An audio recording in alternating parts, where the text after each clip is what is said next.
তারপর যে কথার জন্য গত সময় রেখেছিলাম যে আল্লাহ রাসূল রওজায়ে আখেরে যায় আবেদন করেছে, উম্মতের আবেদন শুনেছেন, তার বেদনা প্রকাশ করেছে, বেদনা দূর করে দিয়েছেন।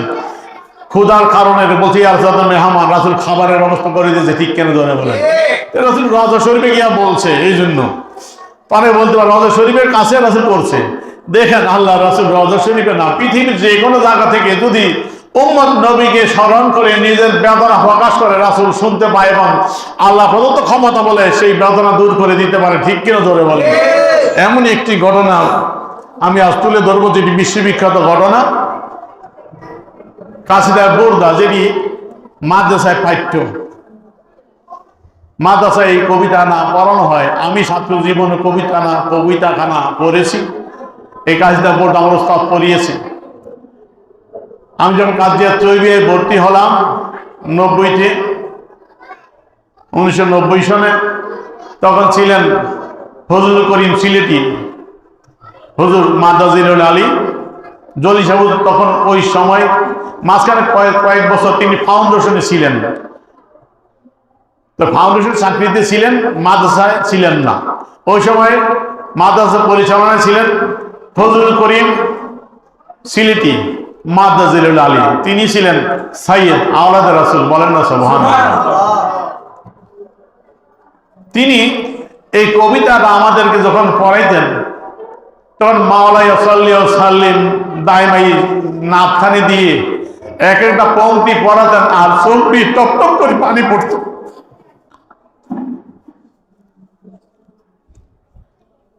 এই ওস্তাদ পেয়েছিলাম আমরা, আমাদের মিলিয়ে দিয়েছিলেন।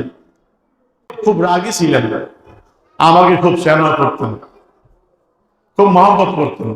লাইব্রেরির কিতাব একমাত্র কামেল যারা পড়ে, কামেলের ছাত্রদের মূল কিতাব ক্লাস করার জন্য নেওয়ার সুযোগ ছিল।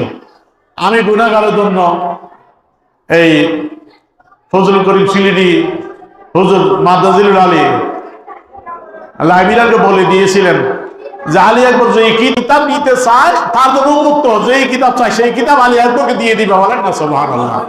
এতটুকু মহব্বত করতো আমাকে। তা আল্লাহ পাক এমন কিছু ওস্তাদ মিলে দিয়েছিলেন বলে যাদের থেকে হুব্বে রাসূলের জ্ঞান আমরা পেয়েছিলাম। তাই হুজুরের পড়ায় সুন্দরভাবে এই কবিতাখানা। আমিও যখন মাদ্রাসায় পরামর্শক হিসাবে 1997 সালে আমার এই মাদ্রাসায় কাশিমুর দারুস আলিয়ায় আসলাম, তখন আমারও সুযোগ হয়েছিল 3-4 বছর আরবি সাহিত্যখানা পড়ানোর জন্য। এই আরবি সাহিত্যটা আলেমের ক্লাসে আল মুনতাখাবুল আরবি আমাদের সময় পাঠ্য ছিল, তার অনেক বছর পাঠ্য ছিল। এখন কবিতাটা আছে কিন্তু অন্য কিতাবের নামে, মুনতাখাবুল আরবি এখন নাম না। তাই আমি যখন পড়াইতাম দেখতাম আমার ছাত্রদের চোখ দিয়ে টপ টপ করে পানি পড়ছে। এমন একটি মধুর একটি কবিতা, রাসূলের মহব্বতে লেখা, যেই কি লিখেছেন একটু তুলে ধরার চেষ্টা করব। যেখানে নজদি ওয়াহাবিরা এই কবিতাটা পড়াকে নিষিদ্ধ করে দেয়, তাদের গায়ে জ্বালা ধরে যায় এই কবিতাটা শুনলে। রওজায়ে আথারের চারিদিকে এই কবিতা কিছু শের লেখা আছে, সেটাকে আস্তর করে মুছে রেখেছে। আল্লাহ পাক যখন 2002 আমি গুনাহগারকে হজে যাওয়ার তৌফিক দিয়েছিল, রাসূল রওজায়ে আথারে যেই দুইটা ওরা নিষিদ্ধ করে, একটা দারুল খায়রাত দরুদ শরীফের কিতাব, সেই দারুল খায়রাত আল্লাহ রাসূলের রওজা শরীফে এক রাত্র খতম করেছি, মানে আলহামদুলিল্লাহ। আর এক রাত্র এই কাসিদায়ে বুরদা রাসূলের রওজা শরীফের পাশে দাঁড়ায় রাত্রে কাসিদায়ে বুরদাটা তেলাওয়াত সম্পূর্ণ করেছিলেন, আলহামদুলিল্লাহ। এই কাসিদায়ে বুরদা আল্লামা শরফুদ্দীন বুসরি রহমাতুল্লাহ আলাইহি, তিনি মিশরের আর তার বাড়ি, তাই মিশরের তিনি আর দারাস নামক অঞ্চলে তার জন্ম, ওখানে তার বাড়ি মিশর। তো তিনি 603 হিজরিতে খুব তার জন্ম, 600 হিজরির তিনি বড় আশেক রাসূল কবি ছিলেন, সাহিত্যিক ছিলেন, বড় সুফি সাধক ছিলেন। তিনি, আমি সময় অল্প জন্য কিতাবের ভিতরে চলে যাচ্ছি, এটা হলো আনমতাকুল আরবি, যেটা লিল আলেম মাদ্রাসার পাঠ্য, মাদ্রাসার বোর্ডের পাঠ্য আলেম ক্লাসের আরবি সাহিত্য ছিল আমাদের জমানায়, তারপরও দীর্ঘ বছর ছিল। এখন অন্য কিতাবের নাম, কিন্তু এই কবিতাটা এখনো পাঠ্য আছে। এটার ভিতরে মেন কাসিদাতুল বরদালি বুসরি, এই কবিতার পাঠ্য ছিল আমাদের জমানায়। তো এখানে তিনি এই কবিতাটা কেন লিখলেন এই বিষয়টা প্রথম নিয়ে আসছেন। তাই কলা বুসুরি তিনি বলেন 300 হিজরি, দেখেন কত বছর আজ থেকে প্রায় 800-850 বছর আগে। কলাল বুসুরি কুনতু কাজ নাজামতু কাসায়দা ফি মাদে রাসূলুল্লাহ সাল্লাল্লাহু আলাইহি ওয়াসাল্লাম, তিনি বলেন আল্লাহ রাসূলের শান আমি অনেকগুলো কাসিদা লিখেছি, কবিতা লিখেছি। মিনহা মাকানা ইকতারাহা আলাইয়া সাহেব জাইনুদ্দিন ইয়াকুব ইবনে জুবাইর, একটা কাসিদা জাইনুদ্দিন ইয়াকুব ইবনে জুবাইর আমাকে অনুরোধ করেছে, আর অনুরোধে লিখেছিলাম। সুমিত্তা ফাঁকা বাদা জালিক আন আসাবানি ফালিস, তো বলতেছে তারপর আমার পক্ষাঘাত রোগ হয়ে গেল, প্যারালাইজ হয়ে গেল। আবার তালা নিসমি, আমার অর্ধেক অবশ হয়ে গেল, আমার চলাফেরার ক্ষমতা নাই, আমার অর্ধেক অকেজু হয়ে গেল, আমার পা অকেজু, আমি দাঁড়াতে পারি না, চলতে পারি না, আমি বিছনায় পড়া। তখন আমি সব চিকিৎসা করলাম, ডাক্তারি কবিরাজি ওই সময় যত দল চিকিৎসা ছিল সব চিকিৎসা করলাম, কিন্তু আমি সুস্থ হইলাম না। সুস্থ না হওয়ার কারণে আমি মনে মনে একটা ভাবলাম, আমি দেখি রাসূলের সাথে একটা কানেকশন করা যায় কিনা, রাসূলের নজরে করে লাভ করতে পারি কিনা।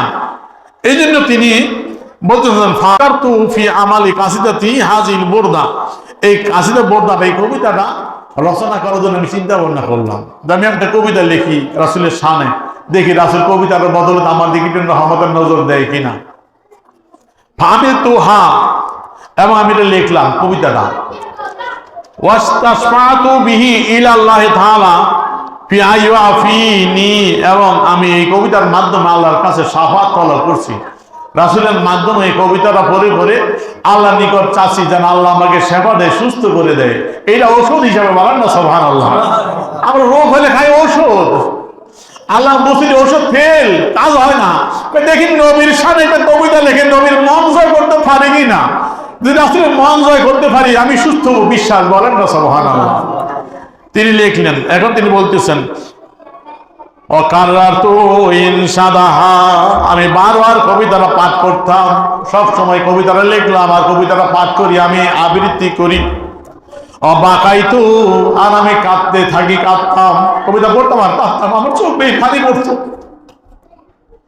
দাও ও দাওয়াতু ও তাওয়াসসালতু, আমি আল্লাহর কাছে দোয়া করতাম এবং এর মাধ্যমে আমি উসিলা তলব করতাম।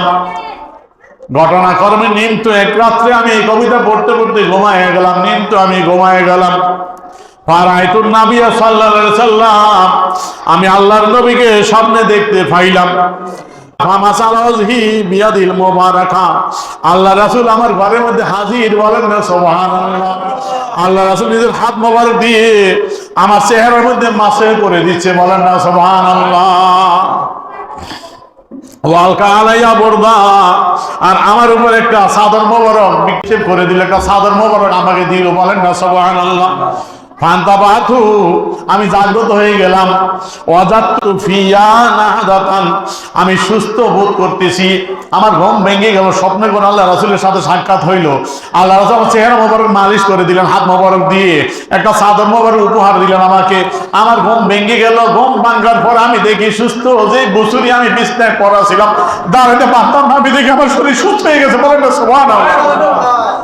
ফাকুমতু ওয়া খারাজতু মিন বাইতি, আমি দাঁড়িয়ে গেলাম। অখারাজতু মিন বাইতি, আমার ঘর থেকে আমি বাইরে হইলাম। এই ঘর থেকে বাইরে হইলে এতদিন বাইরে হইতে পারে নাই, ঘরে বন্দী ছিলেন, অবশ প্যারালাইজে পড়েছিলেন, কারণ ঘর থেকে বাইরে হলাম। ওয়ালাম আকুন আমালতু বিযালিকা আহাদান, আমি এই কবিতার কথা কাউকে ইতিপূর্বে জানাই নাই, কেউ জানে না। আমি জানি, আল্লাহ জানে, আল্লাহ রাসূল জানে, এছাড়া কেউ জানে না, কাউকে আমি জানাই নাই, এটা গোপন রাখছি। যখন আমি সুস্থ হয়ে গেলাম, আল্লাহ রাসূল আমাকে সুস্থ করে দিলেন, হাত মুছে করে রাসূলের হাত মোবারক আমার চেহারা মাসে করে দিলে আমি সুস্থ বোধ করছি। আমি সুস্থ হয়ে হাঁটার ক্ষমতা লাভ করলাম, বলেন না সুবহানাল্লাহ। আমি দরজা খুলে ঘরের বাইরে গেলাম। বাইরে যাওয়ার পর ফালাকিয়ানি বাদুল ফুকারা, একজন দরবেশ আমার সাথে সাক্ষাৎ করে। ওই দরবেশ আমাকে বলে, ফাকল আলী উরিদু আন তুতিয়ানিল কাসিদাতাল্লাতি মাদাতা বিহা রাসূলুল্লাহ সাল্লাল্লাহু আলাইহি ওয়াসাল্লাম।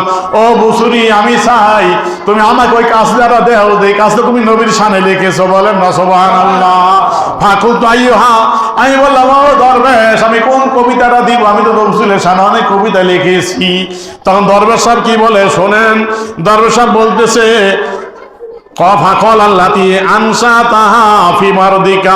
ও বুসুরি, তুমি তোমার অসুস্থ অবস্থায় যে কবিতাটা রচনা করেছো ওই কবিতাটা আমাকে দাও, বলেন না সুবহানাল্লাহ। ও জাকারা, এবং তিনি কি করলেন, ওই কবিতা জাকারা উলাহা, কবিতার প্রথম পংক্তিটা বর্ণনা করে দিলেন, শুনাইয়া দিলেন, বলেন না সুবহানাল্লাহ। আল্লামা বসরি কয়, আমি ছাড়া কেউ জানে না, এই কবিতা আমি লিখলাম, গোপন রাখলাম, কাউকে জানাই নাই, আল্লাহ রাসূল জানে, এছাড়া কেউ জানে না। কিন্তু আমি ঘর থেকে বাইর হইলাম, ওই দরবেশ কয়, ওই বসুরি, তুমি অসুস্থ অবস্থায় যে কবিতাটা লিখছো, কবিতার প্রথম লাইন এইটা, কবিতাটা আমাকে দাও, বলেন না সুবহানাল্লাহ। ওই আল্লাহর দরবেশ আরো বলে, ও বুসুরি শোন রে, আল্লাহর কসম, লাকা সামিতি ওয়াল মারিয়া, আমি গত রাত নিজ কানে শুনেছি, বলেন না সুবহানাল্লাহ। দরবেশের কথা দেখেন, সামিতি ওয়াল মারিহা হইয়া তানশিদু বাইনা ইয়াদা রাসূলুল্লাহ সাল্লাল্লাহু আলাইহি ওয়াসাল্লাম, আমি গত রাতে নিজ কানে শুনেছি তুমি রাসূলের সামনে এই কবিতা পাঠ করে শুনাইতেছো, বলেন না সুবহানাল্লাহ। তারপরে ফারাইতু রাসূলুল্লাহ সাল্লাল্লাহু আলাইহি ওয়াসাল্লাম মাইলু আযাবতাহু, আমি দেখলাম আল্লাহ রাসূল তোমার দিকে ঝুঁকে গেছে, তুমি রাসূলকে খুশি করে দিয়েছো, বলেন না সুবহানাল্লাহ। ওয়াল কালা মান আনশাদা বুরদা, আর যে কবিতা পাঠ করছিল তা তুমি তোমার আল্লাহ রাসূলকে একটা চাদর উপহার দিয়েছে, বলেন না সুবহানাল্লাহ। এই ঘটনাটা বুসুরির স্বপ্ন হইল না জাগ্রত হয়েছে? স্বপ্নে। বুসুরি রাসূলকে দেখলেন স্বপ্নে, রাসূলের সাথে মুআমালা বুসুরির স্বপ্নে। ঘরের মধ্যে কেউ নাই, ঘর থেকে বাইরে গেছে, দরবেশকে আমি নিজে দেখছি, বলেন না সুবহানাল্লাহ। বলে দেখছেনই দরবেশ, আল্লাহু আকবার, ইয়া রাসূলুল্লাহ, জিন্দাবাদ জিন্দাবাদ জিন্দাবাদ। বলে দেখেন দরবেশ কেমন। দরবেশকে গত রাত আমি দেখেছি, খোদার কসম, তুমি রাসূলের কাছে এই কবিতাটা পাঠ করে রাসূলকে শুনাইছো, রাসূল তোমার কবিতা শুনে খুশি হয়ে গেছে, তোমাকে সাদরে সুবহানাল্লাহ। দরবেশ কি ছিল নি ঘরের মধ্যে? দরবেশকে আমি নিজে দেখেছি, শুনেছি, বলেন না সুবহানাল্লাহ। তিনি আর কি করবো, আমি কবিতাটা দরবেশকে দিলাম। কবিতাকে দেওয়ার পরে এটার গোপন তত্ত্ব ফাঁস হয়ে গেল, এই স্বপ্নের কথা প্রকাশিত হয়ে গেল। তারপরে ওই মুলকে তাহেরার উজির, তার নাম হলো আপনার বাহাউদ্দিন, তার কাছে সংবাদ যখন চলে গেল, সে বুসুরির কাছে লোক পাঠাইলো কবিতাটা নেওয়ার জন্য। তিনি কবিতাটা নিয়ে গেলেন। তারপরে তিনি কবিতা নেওয়ার পর হালাফা আল্লাহ ইয়াসমাহা ইল্লা কায়মান হাফিয়ান মাকসুফার রাস, তিনি কবিতাটা কসম করলেন, আমি কবিতাটা না দাঁড়ায় শুনবো না, দাঁড়াইবো, খালি পায়ে দাঁড়াবো, বলেন না সুবহানাল্লাহ। আদব কাকে বলে চিনো? নবীর ক্যাম্প করলে গায়ে জ্বালা ধরে যায়, নবীকে দাঁড়ায় সালাম দিলে গায়ে জ্বালা ধরে যায়। দেখো মুলকে তাহেরার উজির কি বলতেছে কবিতাটা নিয়ে, বলে খোদার কসম, আমি এই কবিতাটা না দাঁড়ায় বসে বলে শুনবো না, নবীর তাজে দাঁড়ায় শুনবো, হাফিয়ান পা থাকবে, খালি খালি ভাবে দাঁড়াবো, বলেন না সুবহানাল্লাহ।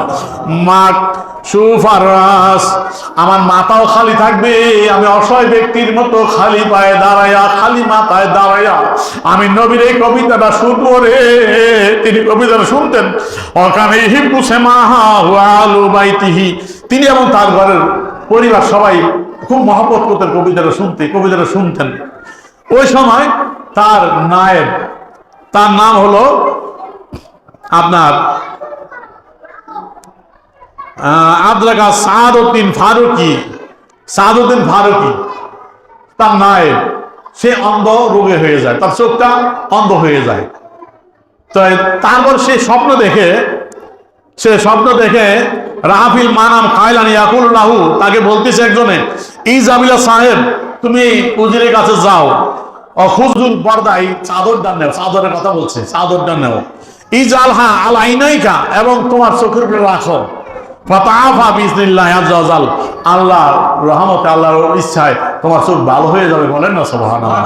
স্বপ্নে এটা দেখে ফাতা সাহেবা উজিরের কাছে গেলেন, জাকারা মানাম হুদে স্বপ্নের কথা বললেন। উজিরে স্বপ্নের কথা শুনে বলে, মারিফ ইন্দি মিন আসারিন নবী সাল্লাল্লাহু আলাইহি ওয়াসাল্লাম বোরদা, আমার তো মনে পড়ে না রবির কোন নিদর্শন বোরদা চাদর আমার কাছে আছে, এবং তো আমার জানা নাই। চিন্তা করতে করতে পারি আরে এই কবিতাটা আছে রাসূলের, তখন কবিতাটা খুলে আনতে বললেন। কবিতাটা সিন্ধুকের মধ্যে ছিল, সিন্ধু থেকে খুলে আনার পর তাকে দিলেন। সেই কবিতাটা নিয়ে তখন কি করলো, সাদউদ্দিন কবিতাটা নিলেন, ওয়াদালাই নাই তার দুই চোখের উপরে রাখলেন, ফাউফিয়া চোখ ভালো হয়ে গেল, বলেন না সুবহানাল্লাহ। আমিন সাম্মা সুমিয়াত বরদা, ওই দিন থেকে এই কবিতার নাম হলো কবিতায় বরদা, বলেন না সুবহানাল্লাহ। এই কবিতাটার ভিতরে এখানে আংশিক আছে, ফুল কবিতাটা আমার এখানে আছে। আমি কবিতা থেকে কিছু পংক্তি তুলে ধরে আলোচনা ইতি থামবো। কি লেখলো এটা জানলেন না, আল্লাহ বুসরি রাসূলকে পাগল করলেন কি কইয়া।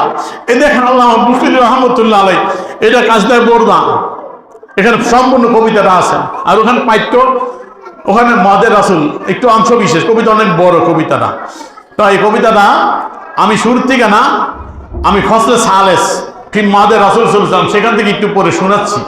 তারপরে তিনি যে আবেদন করছেন দেখেন, তিনি বলেন, জালাম তো সুন্নাত মান আহিয়া জালাম, জালাম তো সুন্নাত মান আহিয়া জালাম আইলা আনিস্তাকাত কাদামাহু দুররু মিনাল আরাম। আমি ওই নবীর সুন্নতের উপর জুলুম করেছি, যে নবী রাতে অন্ধকারকে জীবিত রাখতেন, মানে রাত্রের মধ্যে দাঁড়ায় দাঁড়ায় এমন ইবাদত করতেন। এই নিস্তাকাত কাদামাহু, যে নবীর কদম মোবারক নবীর কাছে সাকায়াত করি, ইয়া রাসূলুল্লাহ আপনার পা ফুলে গেছে, এই জন্য ব্যথা হচ্ছে, কষ্ট হচ্ছে। এমন পা ফুলা পর্যন্ত আল্লাহর নবী দাঁড়িয়ে রাত্রে বলে ইবাদত করেছে, বলেন না সুবহানাল্লাহ। সেই নবীর সুন্নতের উপর আমি বুসরি জুলুম করেছি, অত্যাচার করেছি। ওয়াসাদ্দামিন গাসাবিন আশাউ তাওয়া তাতাল হিজারাতে কাশান মুতরাফাল আদাম। ওই নবী যিনি ক্ষুধার কারণে নিজের পেটের ভিতরে রশি বাঁধছিলেন, নিজের পেটের ভিতরে বাঁধছেন। ও তাতাল হিজারা কাশান মুতরাফাল আদাম, এবং নিজের নরম কোমল চামড়া বিশিষ্ট কোমরের উপর পাথরখানা রেখেছিলেন, বলেন না সুবহানাল্লাহ। তারপর নবী কারোর হাত পাতা নাই, নবী বলছে আমি একদিন খেয়ে আল্লাহর ইবাদত করব, আর দিন না খেয়ে আল্লাহর ইবাদত করব। আল্লাহ রাসূল তার পরিবারের কাছে সকালে এসে যদি নাস্তা চাইলেন, যদি বলি আজকে নাস্তা নাই থাকলে আজ দিয়ে সাইম আমি রোজা রেখে দিলাম, বলেন না সুবহানাল্লাহ। নবী এমন ভাবে জীবন কাটিয়েছেন, তিনি অর্থ বিলাসের মধ্যে জীবন কাটান নাই। তারপরে বলতেছে, এমন অভাবের মধ্যে যাইয়া ফারাদাতাহুল জিবালু সুম্মু মিন যাহাবিন আন নাফসিহি, বিশাল উঁচু পাহাড় স্বর্ণ হয়ে নবীকে প্রলুব্ধ করেছেন, নিজের দিকে আহ্বান করেছে, ইয়া রাসূলুল্লাহ আমি পাহাড় স্বর্ণ হয়ে যাই, এই স্বর্ণ আপনি নিয়ে গ্রহণ করেন, আপনার অভাব দূর হয়ে যাবে, বলেন না সুবহানাল্লাহ। আল্লাহ নবী কি করলেন, আল্লাহ উচ্চ পাহাড়কে দেখালেন, হে পাহাড় তুই কত উচ্চ, আমি তোর থেকে বড় উচ্চ, বলেন না সুবহানাল্লাহ। এই প্রত্যাখ্যান করে দিলেন, ও পাহাড় তো স্বর্ণ আমার দরকার নাই। নবী স্বর্ণের পাহাড়ও নিলেন না, ফিরত দিয়ে দিলেন। এত কষ্ট করে জীবন কাটাইছেন আল্লাহ রাসূল। তারা বলতেছে, ওয়াকাদাত জুহুদাহু ফিহা যুররাতুহু, রাসূলের জরুরত, রাসূলের দুনিয়াতে জোদা এই পরেশগারিতে আরো শক্তিশালী করে দিল, আরো শক্ত করে দিল, আর শক্ত করে দিয়েছে। ইন্না যুররাতা লা তাদু আলাল ইসামি, রাসূলের জরুরত নিরাপদে বেষ্টনী লঙ্ঘন করতে পারত, অতিক্রম করতে পারত না। রাসূলের ওই জরুরত যতই হোক রাসূল সীমা অতিক্রম করতে দিতেন না, বলেন না সুবহানাল্লাহ। কাইফা তাদু ইলা দুনিয়া যুররাতুম, বলতেছে আল্লাহ বুসরি কিভাবে আল্লাহর নবীকে জরুরত দুনিয়ার দিকে আহ্বান করবে, দুনিয়া লোভ লালসার দিকে কিভাবে আহ্বান করতে পারে। মান লাউলাহু লাম তাখরুজুদ দুনিয়া মিনাল আদম, কই যে নবী না হইলে দুনিয়া হইতো না, বলেন না সুবহানাল্লাহ। যে নবী যদি না হইতো লাউলাহু লাম তাখরুজুদ দুনিয়া মিনাল আদম, দুনিয়া অনিশ্চিত থেকে অস্তিত্বের মধ্যে আসতে পারতো না, দুনিয়ায় সৃষ্টি হতো না। আমার নবী না হইলে সেই নবীকে দুনিয়া কিভাবে তার দিকে আকর্ষণ করতে পারে, টানতে পারে জরুরত, বলেন না সুবহানাল্লাহ। তারপরে তিনি বলতেছেন মুহাম্মাদুল সাইয়্যিদুল কাউনাইন সাকালাইন ফরিকাইন মিন আরবি মিনাল আজম। মুহাম্মদ সাল্লাল্লাহু আলাইহি হলো জিন ইনসানের মধ্যে সাইয়্যিদ, এবং তিনি সাইয়্যিদুল কাউনাইন, দুনিয়ায় সাইয়্যিদ, আখিরাতেও সাইয়্যিদ, তিনি সর্দার। ও সাকালাইন, জিনদের মধ্যেও ইনসানের মধ্যেও নবী সাইয়্যিদ। আল ফারিকাইন মিন আরব ওয়াল আজম, আরব আজমের মধ্যেও নবী সাইয়্যিদ, বলেন না সুবহানাল্লাহ। নাবিয়ুনাল আমিরুন নাহি ফালা আহাদুন আবার ফি কাউলিল্লাহ মিনহু ওয়ালান নাম। আমাদের নবী আদেশ দানকারী, আমাদের নবী যা বলে হুকুম দেয় শরীয়ত, এইটাই শরীয়ত। আমাদের নবী না বলে এইটাই নিষেধ, এটাই হারাম, এইটাই শরীয়ত। আর রাসূল হা বা না বলার মধ্যে রাসূল থেকে বিশ্বস্ত আর কেউ নাই। আল্লাহ রাসূল বলে আমি যদি হা বলি, আকরা বিন হাবেস রাদিয়াল্লাহু তাআলা জিজ্ঞাসা করলেন, আল্লাহ রাসূল হজের কথা বললেন, ও মুসলমান, তোমাদের আল্লাহ মানব মণ্ডলী আল্লাহ তোমাদের হজকে ফরজ করেছে। আকরা বিন হাবেস দাঁড়ায় বলি, ইয়া রাসূলুল্লাহ ফি কুল্লি আমিন, ইয়া রাসূলুল্লাহ, হজ কি সারা বছর আমরা করব, প্রতি বছরই করব? আমরা দেখি রমজান মাস, বছর ঘুরে ঘুরে রমজান মাস আছে, রোজা রাখতে হয়, তো বছর ঘুরে ঘুরে যখন হজের মাস আসে, ইয়া রাসূলুল্লাহ আমাদের কি প্রতি বছর হজ করতে হবে কি না? একবার বললেন, নবী নীরব রইলেন। দুইবার বুঝতে বুঝতে নবী নীরব রইলেন। তৃতীয়বার যখন জিজ্ঞাসা করছি, ইয়া রাসূলুল্লাহ আমরা কি প্রতি বছরই হজ করব কিনা? আল্লাহ রাসূলুল্লাহ কুলতুম নাম লা যাবাত। ও আকরা বিন হাবেস বারবার কোন আমাকে জিজ্ঞাসা করতেছো, আমি যদি এখন হা বলে দেই তাহলে প্রতি বছরই করা ওয়াজিব হয়ে যাবে, বলেন না সুবহানাল্লাহ। কিন্তু তোমরা পারবা না, কষ্ট হইব। আল হাজ্জু মাররাতুন, যাও হজ জীবনে একবার ফরজ, বলেন না সুবহানাল্লাহ।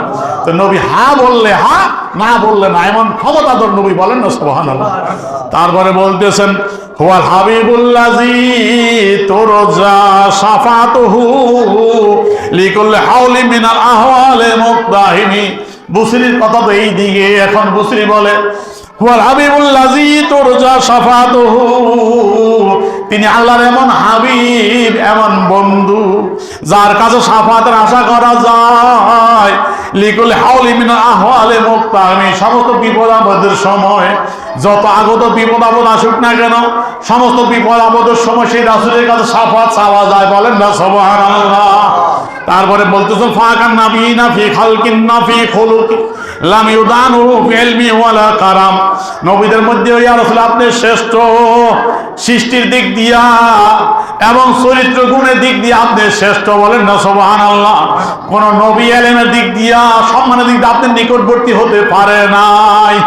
কুল্লুহুম বিরাসূলিল্লাহি মুলতামিসুন গারফাম মিনাল বাহরি আশরাম মিনাদ দিয়ামি।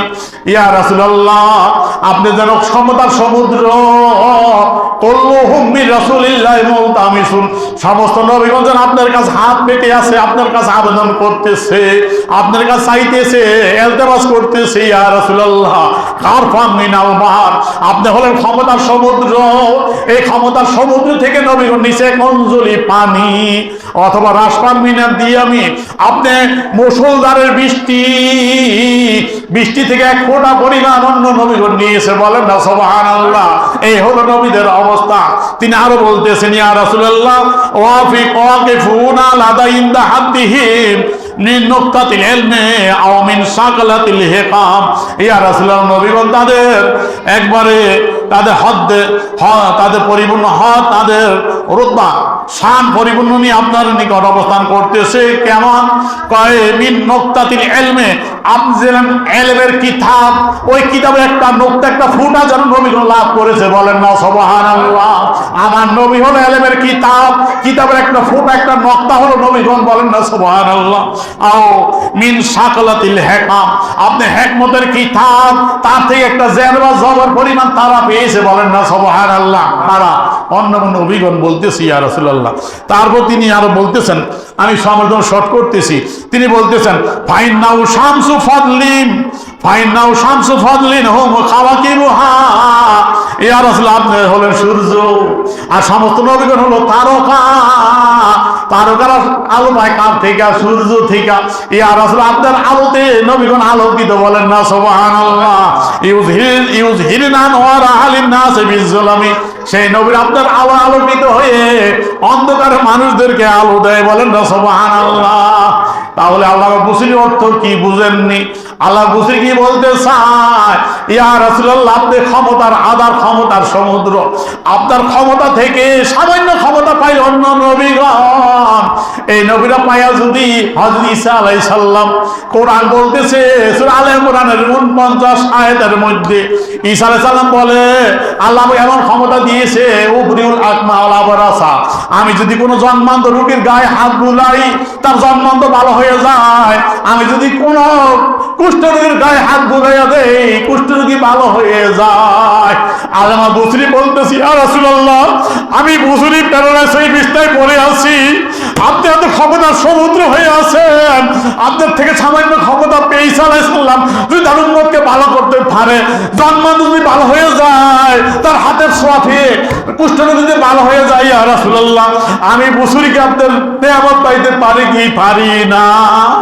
এইভাবে নবীকে বলতেছি ইয়া রাসূলুল্লাহ আপনি হলেন ক্ষমতার সমুদ্র, আপনি হলেন সূর্য, আপনার থেকে আলো পেয়ে নবীর আলোকিত হয়েছে। ওই আলো পাইয়া যদি ঈসা আলাইহিস সালাম তার জন্মান্ধ রোগী, জন্মান্ধ উম্মতকে ভালো করতে পারে, কুষ্ঠ রোগীকে ভালো করতে পারে, ইয়া রাসূলুল্লাহ আমি বুসরি আপনি আল্লাহ সেই ঘরে পড়ে আছি, আমি কি ভালো হই গো? আপনি কি আমাকে দিবেন না? বলেন না সুবহানাল্লাহ। সমস্ত নবীগণ আপনার থেকে পাইয়া যদি এটা করে, আপনার ক্ষমতা সমুদ্র, আমি বুঝিনি এখানে পড়ে আছি ইয়া রাসূলুল্লাহ আপনার দয়া। তারপরে তিনি বলতেছেন মনাজাতের মধ্যে যাইয়া তিনি এখন এর মনাজাত অংশের মধ্যে ফসলুল আশের 10ম পরিচ্ছেদ ফিজিক্যাল মনাজাত, মনাজাতের অধ্যায়ে গরজিল হাজত, তিনার হাজত কি সেই হাজতটা পেশ করতেছেন শেষ মুহূর্তে। ইয়া আকরামাল খালক মালিমান আলুযু বিহি সাওয়া কাইন্দাল হুলুলিল হাদাসিল আমামি, তিনি এখন বলতেছেন এত কিছু বলে নবীর তারিফ প্রথম করলেন, নবীর তারিফ করলেন, এমন সুন্দর প্রশংসা করলেন, করে নবীর ক্ষমতাও দেখাইলেন। বলে ইয়া রাসূলুল্লাহ আমি বুঝি এই মিশরের জমিনে পড়ে আছি, ইয়া রাসূলুল্লাহ আপনার দয়া চাই, হাবিবুল্লাহ জি তুরজা শাফাতুহু, আপনার শাফাত আশা করা যায়, সমস্ত বিপদ আপদের মধ্যে আমি বুঝি আপনার শাফাত চাই ইয়া রাসূলুল্লাহ। ইয়া আকরামুল খালক মালিমান আলুযু বিহি সাওয়াকা, ইয়া রাসূলুল্লাহ ইয়া আকরামুল খালক সৃষ্টির শ্রেষ্ঠ নবী মালিমান আলুযু বিহি সাওয়াকা, আপনি ছাড়া তো কেউ নাই আমার আশ্রয় নেওয়ার মতো, আমি কার দরবারে যাইব, কার কাছে যাইব আশ্রয় নিব? আশ্রয় দানকারী ইয়া রাসূলুল্লাহ সাওয়াকা, আপনি ছাড়া আর কেউ নাই। ইনদা হুলুলিল হাদাসিল আমামি, যখন বিপদ আপদ আমাকে ঘেরায় ধরে, আমার উপর ব্যাপক বিপদ আপদ চলে আসে, ওই সময় আশ্রয় নিব কোথায়? আশ্রয় নেওয়ার জায়গা একমাত্র আপনি ইয়া রাসূলুল্লাহ, বলেন না সুবহানাল্লাহ। আমি আপনার দরবারে আশ্রয় নিয়েছি, আপনার করুণা চাই ইয়া রাসূলুল্লাহ। লা ইয়াদিকা রাসূলুল্লাহ জাহু কাবি, ইয়া রাসূলুল্লাহ আমার জন্য যদি শাফাত করেন আপনার সম্মান কমবে না। আল্লাহ রাসূলকে কিভাবে বুঝায় ইয়া রাসূলুল্লাহ আমার মধ্যে যে একটু দয়া করেন আপনার সম্মান কোনটা কমবে না ইয়া রাসূলুল্লাহ। ইজাল কারিমু তাজাল্লা বিসমি মুনতাকিমি, ওই সময় যখন কারিম দয়াময় খোদা শাস্তি দেওয়ার নামে প্রকাশিত হল, ওই সময় আপনার দয়া যে একটু পাই আপনার শাস্তি কমবে না, মর্যাদা কমে ইয়া রাসূলুল্লাহ। আমি বিপদের মধ্যে এসে আল্লাহ পাক আমাকে শাস্তি দিয়েছেন, আপনার একটু দয়া চাই ইয়া রাসূলুল্লাহ, আপনার দয়া পাইলে আপনার মর্যাদা কমবে না ইয়া রাসূলুল্লাহ। তারপর তিনি আর আল্লাহ রাসূল বুঝান ইয়া রাসূলুল্লাহ আমিন জুদিকা দুনিয়া ওয়া দাররাতাহা ওয়া মিন উলুমিকা ইলমাল্লাহি আল কালামি, ইয়া রাসূলুল্লাহ আপনার বদনরতায় দুনিয়া চলতেছে এবং আখিরাত আপনার বদনরতায় চলবে, বলেন না সুবহানাল্লাহ। ইয়া রাসূলুল্লাহ আপনার বদনরতা আপনার দানে দুনিয়া যদি চলতে পারে, আমি বুঝুনি একজন ক্ষুদ্র মানুষ আপনার দয়া কি পাইতে পারি না ইয়া রাসূলুল্লাহ। এই হলো তার লক্ষ্য, বলেন না সুবহানাল্লাহ। দুনিয়া চলছে কারণ আপনার রহমতের আলামিন, আপনার সমস্ত আলামের জন্য রহমত ইয়া রাসূলুল্লাহ, আপনার রহমত পেয়ে দুনিয়া চলছে, আখিরাতও চলবে। আমি বুঝুনি পড়ে আছি মিশরের জমিনে বিছটায় পড়িয়াছি ইয়া রাসূলুল্লাহ, আমি চাই আপনার শাফাআত ইয়া রাসূলুল্লাহ, আপনার দয়া চাই। আপনার দয়া কি পাবো না? সারা দুনিয়া আপনার দয়া পাইতেছি ইয়া রাসূলুল্লাহ, আমি বুসরি কি পাইবো না? তারপরে বলতেছে আমিন উলুমে ইলম আল্লাহিল কালামি, ইয়া রাসূলুল্লাহ আপনার ইলম থেকে লৌহ কলমের ইলম, লৌহে মাহফুজ আপনার ইলম থেকে পেয়েছে, আপনার ইলম থেকে কলম ইলম পেয়েছে। লৌহ মাহফুজের মধ্যে কোন ইলম খানা নাই যে ইলম আপনার থেকে লাভ করেছে, আপনার ইলমের বাহার। তা আমি বছরই মিশরের জমিনে পড়ে আছি প্যারালাইজ হয়ে, আমার অর্ধঙ্গ নষ্ট হয়ে গেছে, আমি চলতে পারি না। এই ইলম কি আপনার কাছে না ইয়া রাসূলুল্লাহ? অবশ্যই অবশ্যই আপনার কাছে আছে, আপনি জানেন কি ইয়া রাসূলুল্লাহ? এইভাবে এই কবিতাটা পড়তেন আর কাঁদতেন, বলেন না সুবহানাল্লাহ। কাঁদতে কাঁদতে নবীর সাথে কানেকশন হয়ে গেল। এক রাত্রে আল্লাহর নবী থাকতে পারলেন না, তার গোলামের ঘরে হাজিরা দিয়ে দিলেন, বলেন না সুবহানাল্লাহ। ওই কুষ্ঠটিকে যেমনি হযরত ঈসা আলাইহিস সালাম ভালো করে দিতেন, আয়েশা আল্লাহর নবী তার চেহারার মধ্যে হাত মাসে করে দিলেন, বলেন না সুবহানাল্লাহ। সে সুস্থ হয়ে গেল, ভালো হয়ে গেল, বলেন না সুবহানাল্লাহ। তাই আল্লামা বুসরি রাহমাতুল্লাহ আলাইহি যদি মিশরের জমিনে শুয়ে শুয়ে আল্লাহ নবীকে কবিতা পড়ে নবীকে স্মরণ করলো, আল্লাহ নবীর কাছে নিজের মনের বেদনা তুলে ধরলো, বুঝাইলো, আল্লাহ নবী রওজা আথার থেকে যাইয়া উম্মতের মুসলিম সুস্থ করে দিয়েছে কি দেয় নাই? তা আমার নবী কেমন হায়াতুন নবী, বুঝে আসছে কি? আমার নবী হায়াতুন নবী, এমন হায়াতুন নবী, নবী যেখানে ইচ্ছা যাইতে পারেন, ঠিক কেন জোরে বলেন? আজকে ইতি টানবো ভাই, আর কষ্ট দিব না। আপনাদের ধন্যবাদ, আপনাদের কারণে এই দীর্ঘ আলোচনা ইতি টানতে পারলাম। আল্লাহ এমন হায়াতুন নবী আপনারাও বুঝতে পারলেন। আমি শুধু শেষ কথাটা বলে শেষ করে দিচ্ছি যে এই কথাটা সিদ্দি রহমতুল্লাহ আলাইহি তার হাবিল ফুতুয়ার মধ্যে বলছেন, যে আল্লাহ কুরতুবী থেকে নকল করেছেন। তিনি বলতে আল্লাহর হাবিব হায়াতুন নবী, জিন্দা নবী, তিনি মওজুদ আমাদের চোখের আড়ালে আছেন, বলেন না সুবহানাল্লাহ। যেমন আমাদের সাথে ফেরেশতা আছে, মওজুদ, ঠিক ফেরেশতা আমরা দেখি না, ঠিক কিনা জোরে বলেন? আল্লাহ যাদের চোখ থেকে ওই পর্দা সরাই দিয়েছেন তারা অবশ্যই দেখে, ঠিক কিনা? তারা দেখতে পেয়ে। এই জন্য তো আলা হযরত বলছিলেন, তু জিন্দা হায় আল্লাহ, তু জিন্দা হায় আল্লাহ, মেরে চশমে আলম সে সুব জানে ওয়ালে, বলেন না সুবহানাল্লাহ। যে তু জিন্দা হায় আল্লাহ, তু জিন্দা, খোদার কসম ইয়া রাসূলুল্লাহ আপনি জিন্দা, আপনি জিন্দা আমাদের চোখের আড়ালে, বলেন না সুবহানাল্লাহ। আপনি আছেন পর্দার আড়ালে। আল্লাহ পাক আমাদের সকলকে আল্লাহর নবী হায়াতুন নবী, সেই জিন্দা নবী কেমন রাসূল ক্ষমতাধর শুনতে বলে দীর্ঘ আলোচনা। আল্লাহ পাক এই বুঝ আমাদের সকলকে দান করুন, বিভ্রান্ত থেকে সরাব। আর যে নবী এমন হায়াতুন নবী, জিন্দা নবী, সেই নবীর ওফাতুন নবী মৃত্যু দিবস পালন হইতে পারে? এই জন্য অলিপুরীকে বলতে চাই, আমরা এই জন্য ওফাতুন নবী পালন করি না, নবীর মৃত্যু দিবস পালন করি না, ঠিক কিনা জোরে বলেন? আল্লাহ পাক এই আমদা কানাদের হেদায়েত করি, সকলে বলি আমিন। আমা আলাইহিল বালাগ। আসসালামু আলাইকুম ওয়া রাহমাতুল্লাহি ওয়া বারাকাতুহু।